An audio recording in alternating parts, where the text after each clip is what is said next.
নমস্কাৰ বন্ধুসকল, আজি প্ৰজ্ঞান ইউনিভাৰ্ছ চেনেলত আপোনালোকক সকলোকে মই স্বাগতম জনাইছোঁ, য'ত আমি আপোনাক জ্যোতিৰ সৈতে জড়িত আচৰিত গোপন কথা আৰু সমাধান। প্ৰিয় দৰ্শক, আজি আমি লৈ আহিছোঁ মহাশিৱৰাত্ৰি 2025। এইবাৰ মহাশিৱৰাত্ৰিত এই তিনিটা বস্তুৰ যিকোনো এটা ঘৰলৈ লৈ আহিব। গোটেই বছৰটোত ভোলেনাথৰ আশীৰ্বাদ বৰষুণ হ'ব। মহাশিৱৰাত্ৰিৰ দিনটো শিৱ শক্তিৰ বাবে উৎসৰ্গিত বুলি গণ্য কৰা হয়। এই দিনটোত পূজা অৰ্চনা আৰু অভিষেক সম্পূৰ্ণ ৰীতি নীতিৰে কৰা হয়। কোৱা হয় যে আজিৰ দিনটোত ভগৱানে শংকৰ আৰু মাতৃ পাৰ্বতীৰ বিবাহ হৈছিল। হিন্দু ধৰ্মত মহাশিৱৰাত্ৰিৰ বিশেষ তাৎপৰ্য আছে বুলি ধৰা হয়। ধৰ্মীয় বিশ্বাস অনুসৰি দেৱাদিদেৱ মহাদেৱ আৰু মাতৃ পাৰ্বতীৰ বিবাহ আজিৰ দিনটোতে হৈছিল। বৈদিক পঞ্জিকা অনুসৰি মহাশিৱৰাত্ৰি প্ৰতি বছৰে ফাগুন মাহৰ চতুৰ্দশী তাৰিখত হয়। সেয়ে আজিৰ দিনটোত ভক্তসকলে শিৱ আৰু পাৰ্বতীৰ আশীৰ্বাদ পাবলৈ উপবাস পালন কৰি পূৰ্ণ ৰীতি নীতিৰে পূজা অৰ্চনা কৰে। বিশেষকৈ শিৱৰ অভিষেক কৰে আৰু বহু ঠাইত শিৱ শোভাযাত্ৰাও উলিয়াই অনা হয়। কিন্তু আপুনি জানেনে যে শিৱৰাত্ৰিৰ পবিত্ৰ দিনটোত যদি কিছুমান বিশেষ বস্তু ঘৰলৈ অনা হয় তেন্তে ইয়াক অতি শুভ বুলি গণ্য কৰা হয়। গতিকে জানো আহক যে শিৱৰাত্ৰি কেতিয়া আৰু কোন দিনটোত কি বস্তু আনিবলৈ শুভ বুলি গণ্য কৰা হয়। গতিকে পলম নকৰি আহক ভিডিঅ'টো আৰম্ভ কৰোঁ।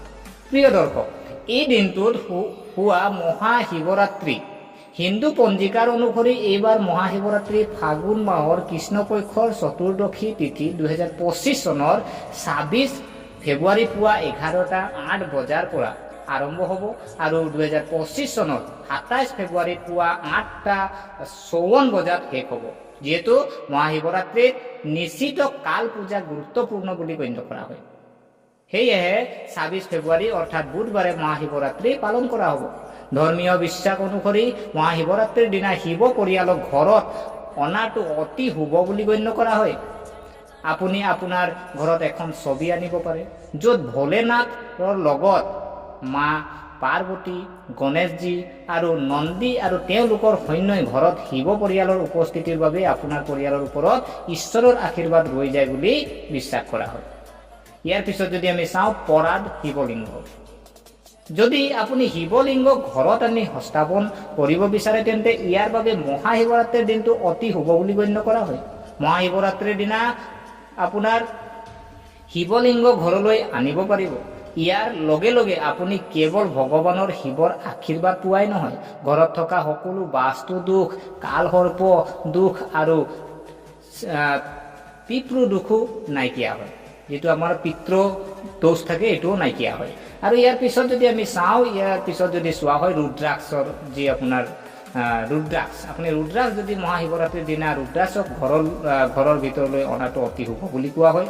আৰু ৰুদ্ৰাক্ষক শিৱৰ ৰূপ বুলি গণ্য কৰা হয়। সেয়ে মহাশিৱৰাত্ৰিৰ শুভ দিনটো যদি আপুনি ইয়াক ঘৰলৈ আনি তাৰ পিছত ৰীতি নীতিৰে অভিষেক কৰি ঘৰত ৰাখি 108 বাৰ জপ কৰে তেন্তে আপুনি ভগৱান শিৱৰ আশীৰ্বাদ লাভ কৰিব।